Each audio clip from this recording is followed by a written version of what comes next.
The message arrived at 3 in the morning, Earth's Standard Time. Ambassador Lisa Monroe was sleeping in her small quarters on Vega Prime Station when the emergency alert pulled her from a dreamless rest. She sat up in bed, rubbed her eyes, and reached for the console on her bedside table. The screen glowed with the seal of the Galactic Council, a symbol that had meant nothing but trouble for humanity since first contact. 200 years ago, Lisa read the message twice. Then she read it a third time, just to make sure she understood. The Galactic Council, the governing body of over 400 alien species, had summoned humanity to appear before them, not as guests, not as applicants seeking membership as they had done so many times before. This time, humanity was being called as defendants. The charges were serious: illegal expansion into restricted space, unauthorized contact with species that had not yet developed space travel, the destruction of a Korath mining vessel in a system called Sigma. Dra Seiko. Nis got out of bed and walked to the window that looked out into space. Vega Prime was a neutral station, built by the Council centuries ago as a place where different species could meet and trade. Humanity had been allowed to establish a small embassy here. Though the Council made it clear that this was a privilege that could be taken away at any time, through the window, Lisa could see ships from dozens of species docking and departing. None of them belonged to humanity. Human ships were rarely welcome in Council space. She thought about the charges. The so-called restricted space had never been properly marked on any chart that humanity had access to. The Council kept their star maps secret, sharing only what they wanted to share. As for the unauthorized contact, Lisa knew the truth. Human explorers had found a species on a distant world that was dying from a disease they could not cure. The humans had offered help. The Council would have let those people die rather than interfere. In the Korath vessel.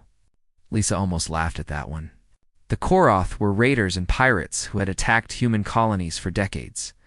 The Council always looked the other way when Korath ships burned human settlements to the ground.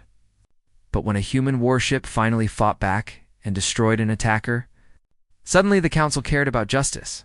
Lisa contacted Earth. The signal took several minutes to reach home, and several more minutes for the response to arrive.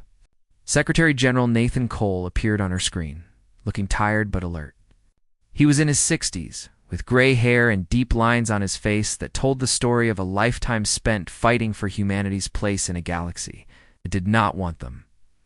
Nathan listened as Lisa explained the summons. When she finished, he was quiet for a long moment. Then he asked her what she thought they should do. Lisa had been thinking about this question since the moment she woke up. For 200 years, humanity had tried to play by the Council's rules. They had sent diplomats who spoke softly and asked politely for consideration. They had accepted every insult, every rejection, every closed door, always hoping that if they were patient enough, the galaxy would eventually accept them.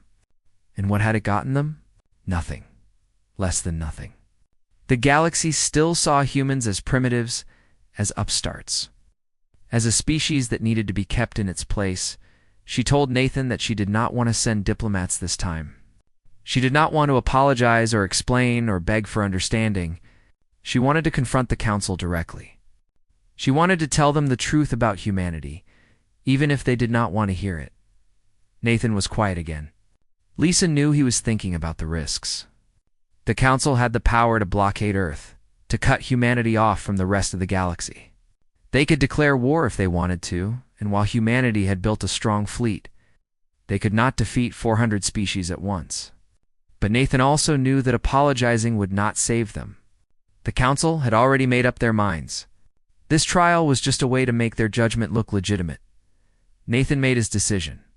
He told Lisa that he would send the carrier vessel Endurance to pick her up and take her to the Zara Prime, the Council's homeworld. The Endurance was commanded by Captain Daniel Hayes, one of the finest officers in the human fleet. Nathan said that humanity would not grovel before the Council. They would stand tall and speak the truth. Lisa thanked him and ended the call. She began preparing for the journey. 3 days later, the Endurance arrived at Vega Prime. It was a massive ship, nearly 2 kilometers long, carrying 4,000 crew members and enough weapons to fight a small war. As Lisa's shuttle approached, she could see the ship's hull gleaming in the starlight. The name Endurance was painted on the side in letters that could be seen from 100 kilometers away. Captain Daniel Hayes met her in the hangar bay. He was a tall man in his 40s with broad shoulders and a calm face that hid a sharp mind. Lisa had read his file before coming aboard. Hayes had spent 20 years in the fleet, rising through the ranks on merit alone. He had fought Korath raiders, explored unknown systems, and lost his younger brother to an attack that the Council had refused to investigate. He had every reason to hate the aliens who ran the galaxy, but when he shook Lisa's hand, his grip was steady and his eyes were clear. Hayes showed Lisa to her quarters and then took her on a tour of the ship. She met some of the crew members, men and women from every part of Earth who had chosen to serve in the fleet. They came from different backgrounds and spoke different languages, but they all shared the same look in their eyes. They were proud to be human, and they were tired of being treated like something less.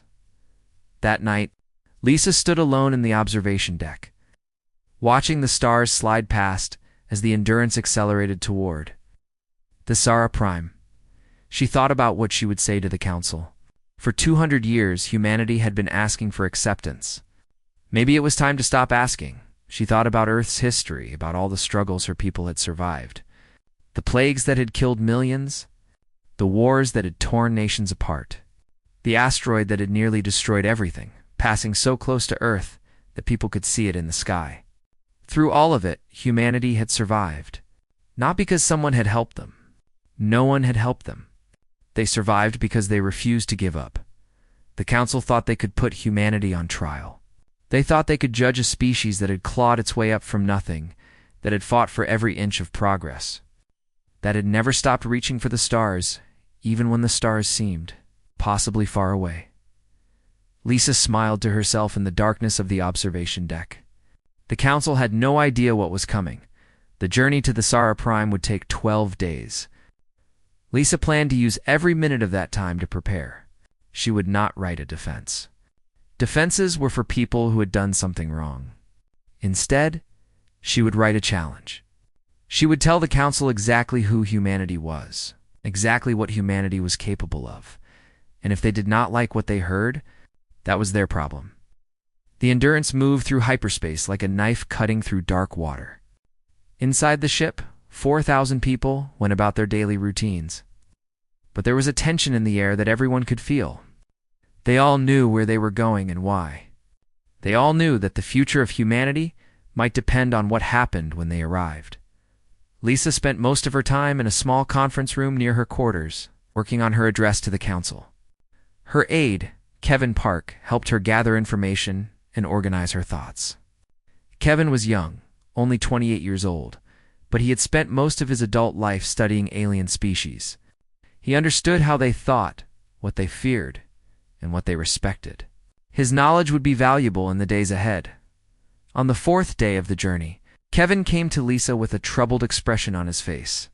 He told her that 17 additional species had filed grievances against humanity since the summons was issued. The charges ranged from cultural contamination to economic disruption to failure to show proper respect to Council representatives. None of the charges were serious on their own, but together they painted a picture of a species that could not follow rules, could not be trusted, and could not be allowed to continue as they were. Lisa asked Kevin what he thought the Council was trying to do. Kevin said they were trying to bury humanity under so many accusations that no one would listen to any defense. Even if humanity proved their innocence on one charge, there would be 100 more waiting. The Council had decided to get rid of humanity. They were building a legal case to justify whatever punishment they had already chosen. Lisa nodded slowly. She had suspected as much. The Council did not really care about mining vessels or restricted space. They cared about power, and humanity was becoming powerful too quickly. In just 3 centuries, humans had gone from horses and candles to starships and quantum computers. Other species had taken thousands of years to make the same journey. The Council did not know what to do with a species that learned so fast, so they had decided to stop it before it became too strong. She told Kevin to compile every single grievance that had been filed against humanity. She wanted to address them all. Not to defend against them, but to show the council exactly how absurd they were. On the sixth day, Captain Hayes invited Lisa to have dinner with him in his private quarters. The room was simple and functional, like everything else on the ship, but Hayes had added a few personal touches. There was a photograph on his desk showing two young men in fleet uniforms, standing side by side with their arms around each other's shoulders. Lisa knew without asking that one of them was Hayes and the other was his brother. Hayes noticed her looking at the photograph. He told her that his brother Samuel had been killed 7 years ago when Korath raiders attacked a colony transport. The ship had sent distress signals for 3 hours before it was destroyed. A council patrol was nearby and could have helped, but they chose not to intervene. They said it was a human problem, and humans should solve it themselves. Lisa asked Hayes if he hated the council for what happened. Hayes thought about the question for a long time before answering. He said that hate was too simple a word. What he felt was something colder and more patient. He had learned that the galaxy did not care about humanity, and so humanity had to care about itself. Every crew member on this ship understood that truth. They served because they knew that no one else would protect their families, their homes.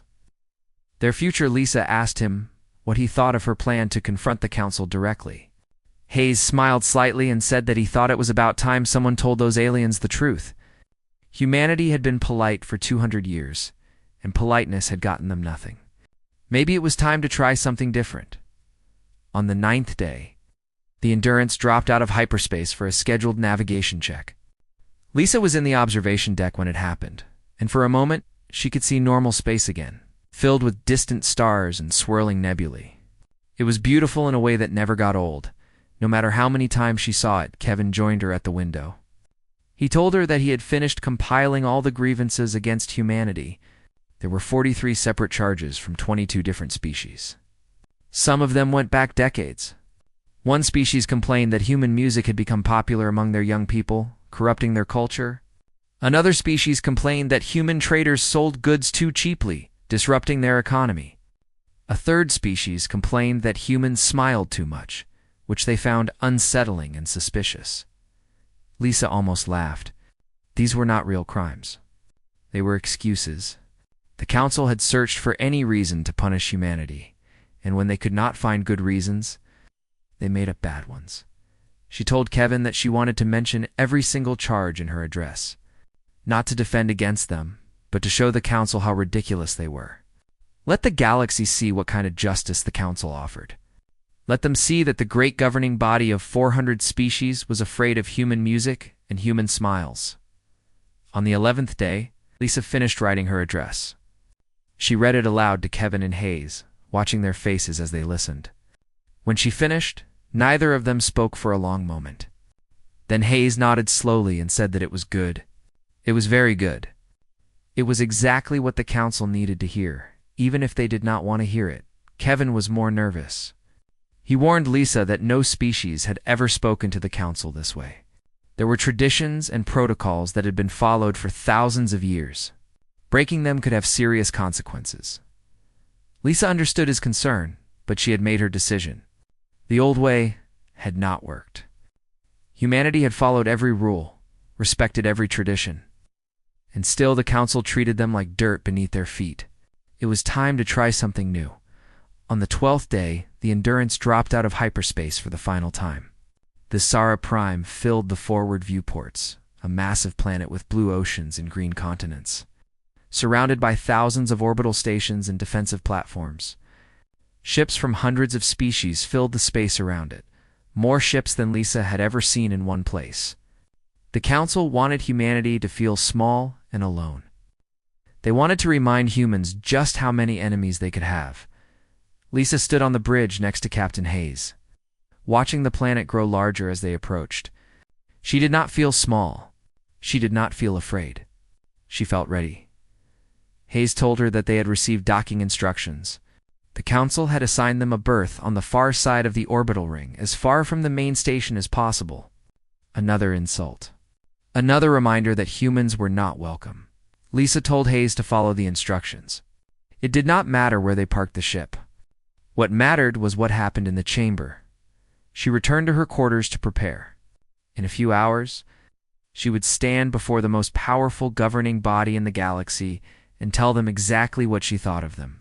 She would not apologize. She would not explain. She would confront them with the truth about humanity, and the truth was something the Council had never wanted to.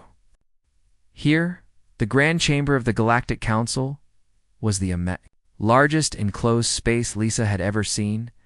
It was carved from living crystal that had been grown over thousands of years, shaped by alien hands into a vast amphitheater that could hold representatives from every member species. The walls glowed with soft light that seemed to come from everywhere and nowhere. The ceiling arched high overhead, so high that it disappeared into shadow.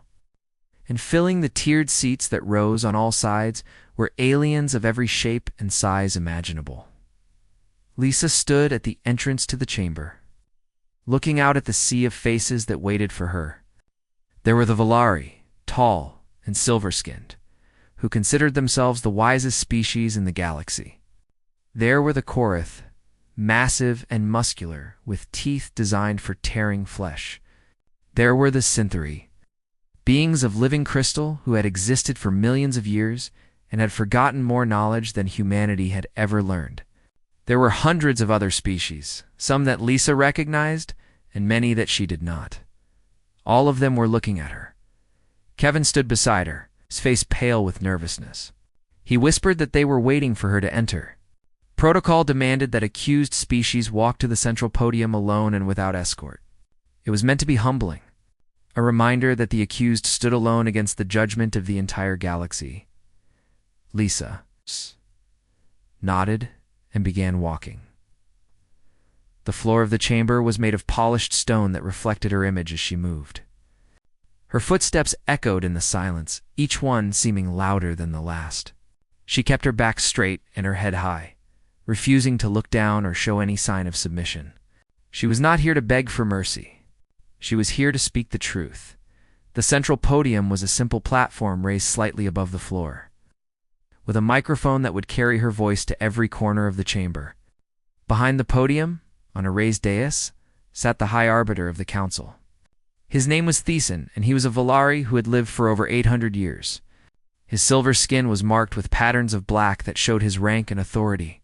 His eyes, which had no pupils, watched Lisa with cold interest as she approached. Lisa reached the podium and stopped. She did not bow. She did not speak words of greeting or respect. She simply stood there and waited.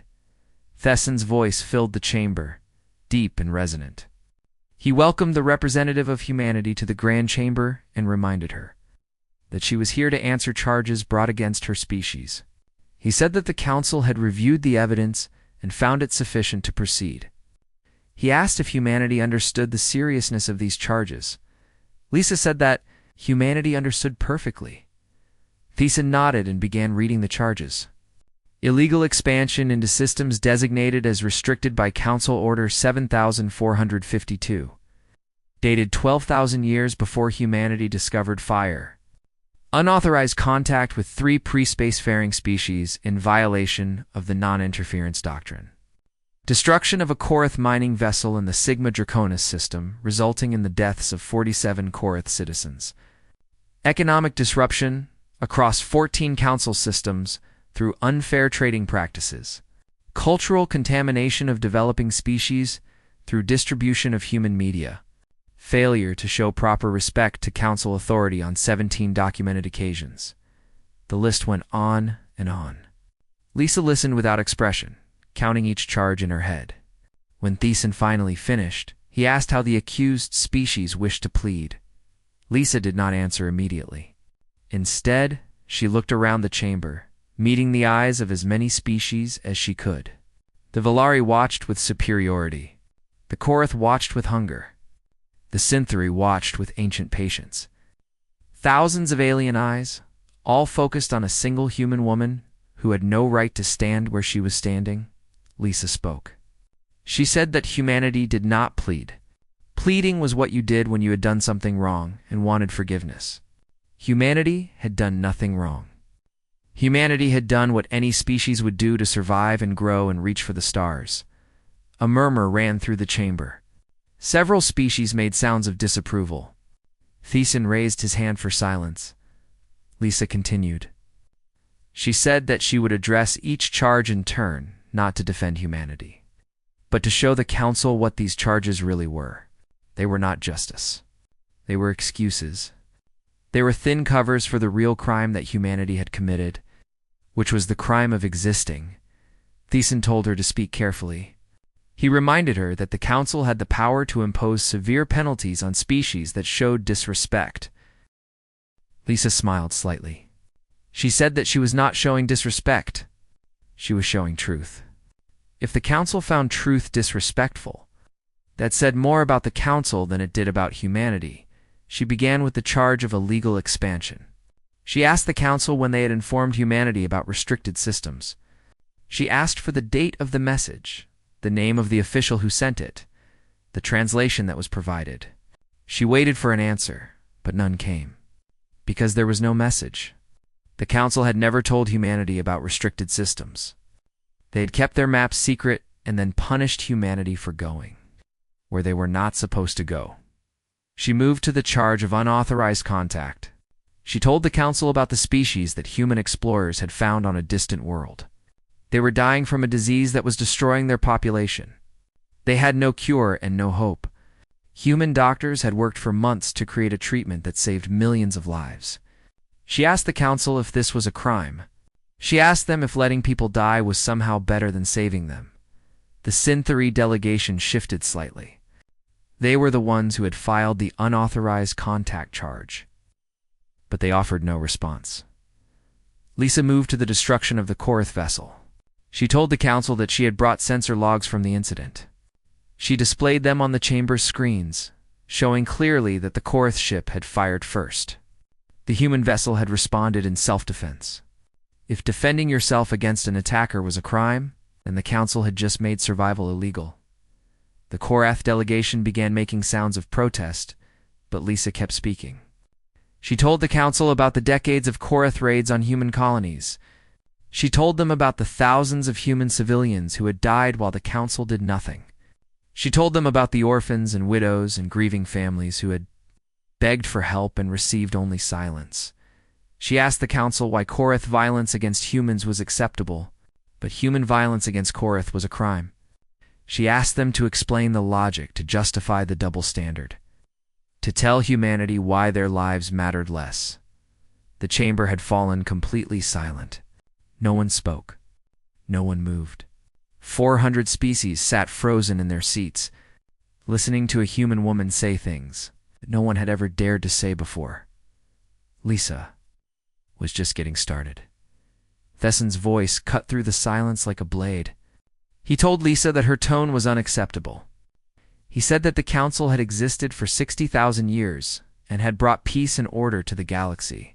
He said that humanity would do well to remember its place in the natural order of things. Lisa asked what place that was.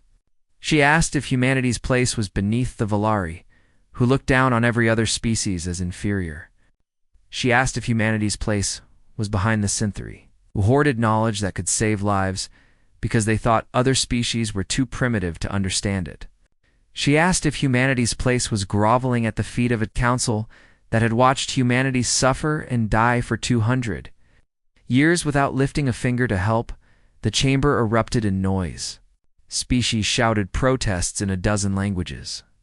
The Korath delegation rose to their feet, their massive bodies trembling with rage. Thiessen pounded his staff on the dais demanding order. Lisa waited for the noise to die down. When it did, she continued speaking as if nothing had happened. She said that she wanted to tell the council a story.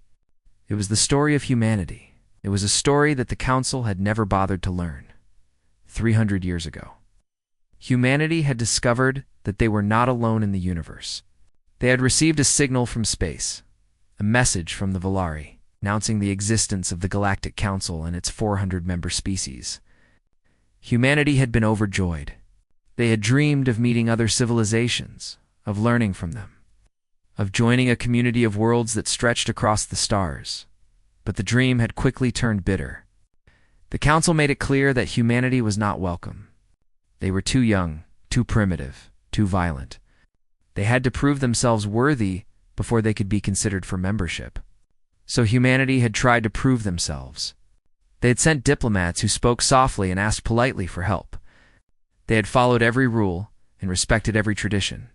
They had done everything the council asked, and the council had given them nothing. Lisa's voice hardened as she continued. She told the council about the plague that had swept across Earth 50 years after first contact. It was a new disease, something humanity had never seen before, and it killed millions of people in less than a year. Human scientists worked desperately to find a cure, but they did not have the knowledge or the technology. They knew that the Synthery had medical knowledge that could help. They begged the Synthery to share it. The Synthery refused. They said that humans were not ready for such advanced medicine. They said that giving it to them might cause more harm than good. 18 million people died while the Synthery debated whether humans deserved to be saved. Lisa pointed at the Synthery delegation. She asked them if they remembered those 18 million. She asked if they had ever lost a single night of sleep over the children who died gasping for breath while their parents screamed for help that never came. She asked if they felt anything at all, or if their crystal hearts were as cold as they looked. The Synthery did not respond. Their crystalline bodies were perfectly still, revealing nothing. Lisa moved on. She told the council about the asteroid. 70 years after first contact, astronomers had discovered a massive rock heading straight for Earth. It was large enough to destroy civilization, to wipe out most life on the planet, to end humanity's story before it had really begun. Human engineers built rockets and launched them at the asteroid, trying to push it off course. They worked for years, knowing that failure meant extinction. During all those years, the Morthani had watched from their ships. They had technology that could have moved the asteroid easily. They had offered to help for a price. The price was that humanity would give up their expansion into space and remain on Earth forever. Humanity refused. They would rather die free than live as prisoners. In the end, human rockets succeeded. The asteroid missed Earth by less than 1,000 kilometers. Humanity survived, not because of the Council's help, but in spite of the Council's indifference. Lisa looked at the Morthani delegation, floating in their sealed water pods. She asked them if they were disappointed that the asteroid had missed. She asked if they had been hoping to watch humanity burn. The Morthani made bubbling sounds at their translators. Did not convert to words. Lisa said that she could continue with stories like these all day. She could talk about the Korath raids that the Council ignored. She could talk about the trade agreements that favored Council species while strangling human merchants. She could talk about the diplomatic insults, the closed doors, the endless rejections. But she did not think she needed to. The Council knew what they had done. They just did not care. She asked the Council if they knew why they really feared humanity. It was not because humans were violent. The Korath had started more wars than any other species in the galaxy. It was not because humans expanded too quickly. The Valari had once conquered half the galaxy in a campaign that lasted 10,000 years. The Council feared humanity because humans did not break. Every challenge the galaxy had thrown at humanity, they had survived. Every obstacle they had overcome. Every time the Council expected them to fail, they succeeded. Humans did not give up. Humans did not accept their place. Humans kept fighting, kept growing, kept reaching for more. Lisa told the Council that this was what really scared them. They could handle violent species because violent species could be defeated. They could handle fast-growing species because fast-growing species could be contained. But they did not know what to do with a species that simply refused to stop. Humanity had been knocked down 100 times, and 100 times they had gotten back up. The Council had never seen anything like it. She told them that humanity remembered what it meant to struggle. Every species in this chamber had faced extinction at some point in their history. Every species had fought to survive, had clawed their way up from nothing, had earned their place among the stars. But most species forgot those struggles once they became powerful. They became comfortable and complacent. They looked at young species and saw threats instead of potential. Humanity had not forgotten. Humanity remembered every plague, every war, every disaster. They remembered what it felt like to face death and refuse to accept it. and that memory made them stronger than any species the Council had ever encountered.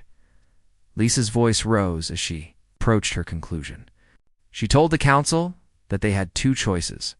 They could accept humanity as equals, as partners, as allies in building a better galaxy, or they could continue treating humanity as a threat to be contained and controlled.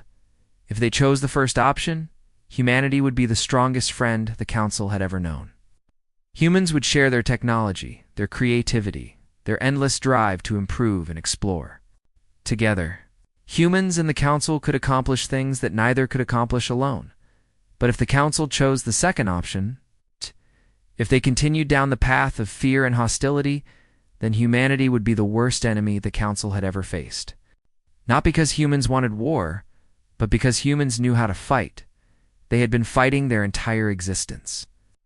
They were very, very good at it.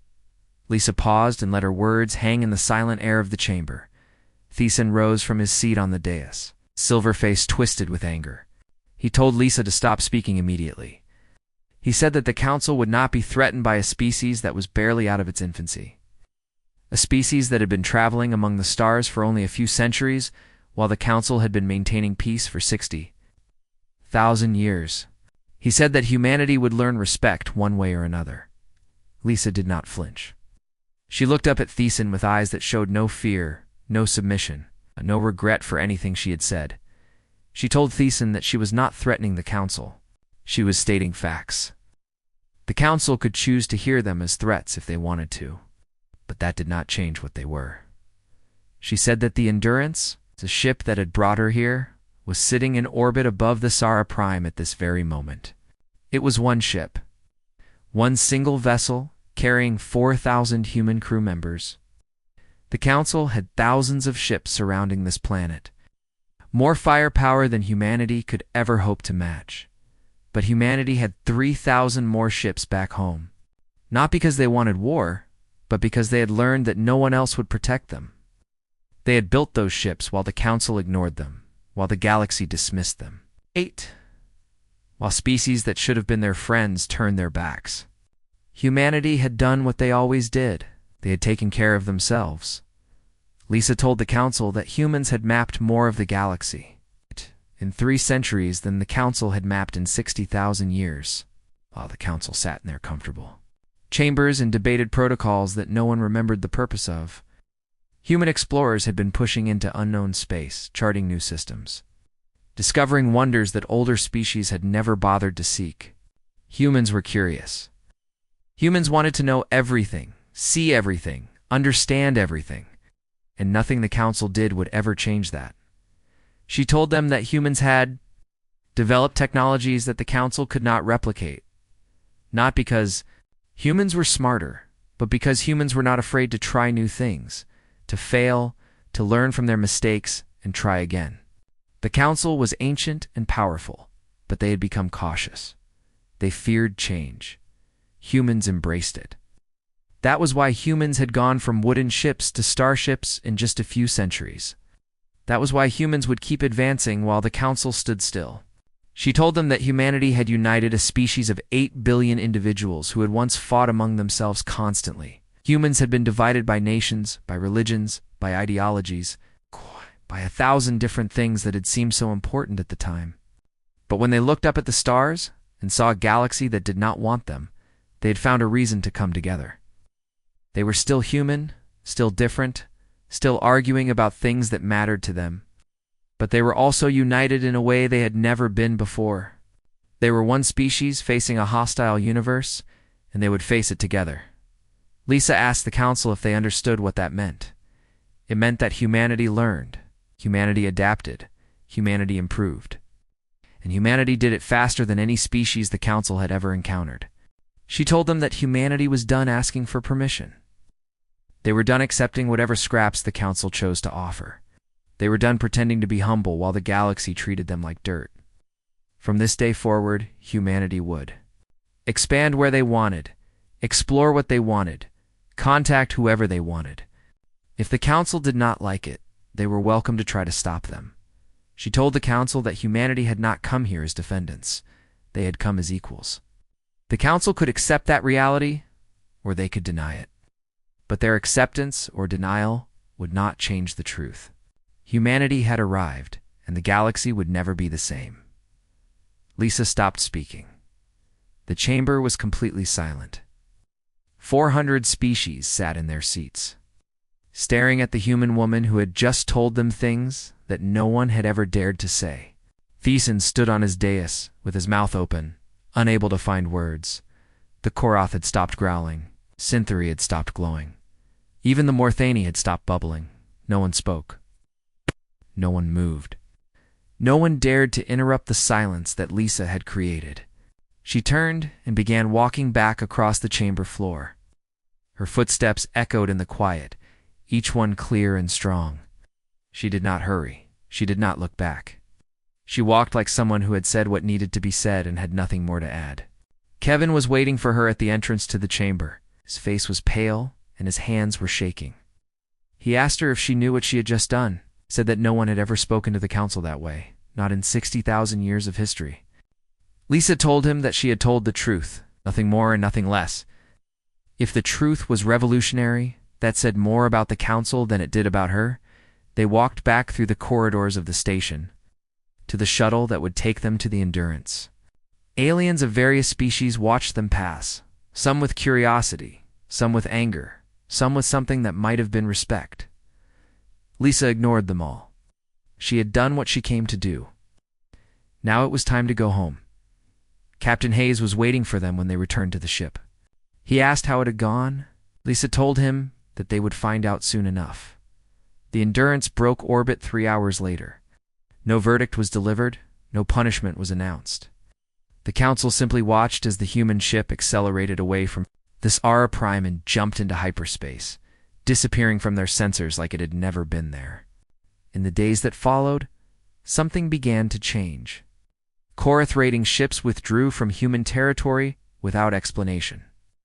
The Synthary opened negotiations for a medical knowledge exchange, offering technologies they had refused to share for 2 centuries. Species that had dismissed humanity for generations began sending diplomatic envoys, requesting meetings, expressing interest in trade and cooperation. Kevin monitored the changes from his station on the Endurance and reported them to Lisa with growing amazement. He said that the galaxy was responding. It's not everyone, and not all at once, but something had shifted. Something fundamental had changed in the way other species looked at humanity. Lisa nodded, but did not seem surprised. She had known that her words would have an effect. She had just hoped it would be the right one, when the Endurance finally returned to Earth. Secretary General Nathan Cole was waiting at the spaceport to meet them. He shook Lisa's hand and told her that she had done something remarkable. She had given humanity a voice that the galaxy could not ignore. Lisa looked up at the sky, at the stars that were beginning to appear as the sun set. She thought about all the species out there, all the worlds, all the possibilities that waited to be discovered. Humanity had spent 200 years being afraid of the galaxy. Maybe it was time for the galaxy to learn a little fear of its own. She told Nathan that she had not done anything special. She had just refused to be silent. Humanity had a story worth telling, and she had told it. It was up to the galaxy to decide what happened next. But whatever happened, Lisa knew one thing for certain: humanity would be ready. They always were.